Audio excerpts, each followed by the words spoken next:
America has always been a two-party system. But let's be real, the Democratic Party does not feel like a party at all anymore.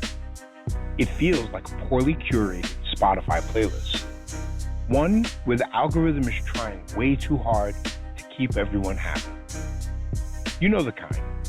Starts off strong, some classic Motown, a little Aretha, then boom, some hyper pop song from TikTok.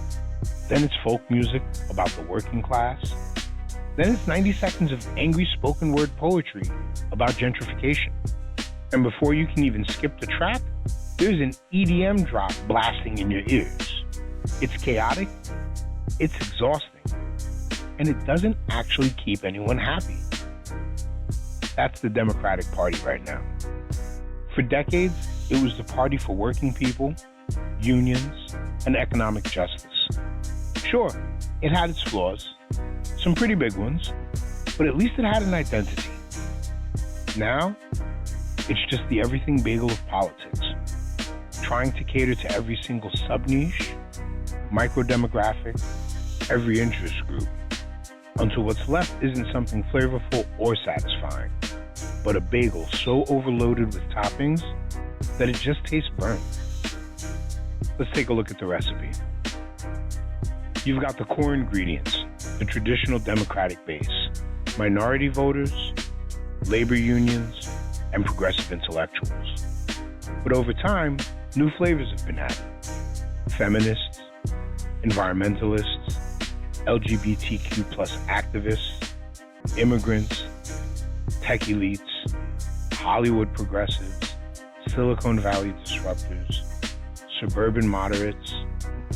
We have socialists and anarchists, Wall Street neoliberals, defund the police abolitionists, and fund the police pragmatists, each group getting a few policy crumbs to stay at the table. And what's the result? A political identity that's more a collection of bullet points than a movement. No coherent vision, just vibes. Let's not pretend the Republicans don't have their own problems.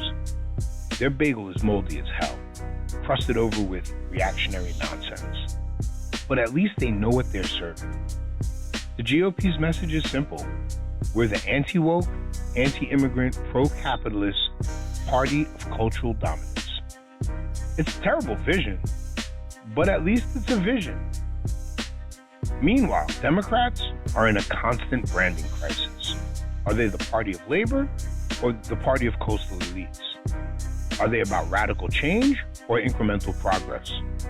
Are they the home of Bernie Sanders or the home of JP Morgan Chase? They tell workers that they're on their side while letting corporations write the rules. They champion minority rights, but abandon minority communities once the election's over. They fundraise off the fear of Republican takeovers, but refuse to codify basic protections when they have power. And worst of all, their biggest accomplishment? It's often just not being the other guy. Think about it. Biden's entire campaign was built on one thing. He's not Trump. That's it. No sweeping policy vision, no ambitious narrative about America's future. Just, look man, I'm normal. I don't tweet weird shit at 2 a.m. And I care about democracy. And sure, that worked once. But what happens when voters start asking, okay, but what are your actual policies? Here's the hard truth. When you're trying to be everything, you become nothing. The working class, they see a party that used to fight for them, now more concerned with chasing corporate donors. Black and Latino voters, they hear all the speeches about racial justice, but see little material change.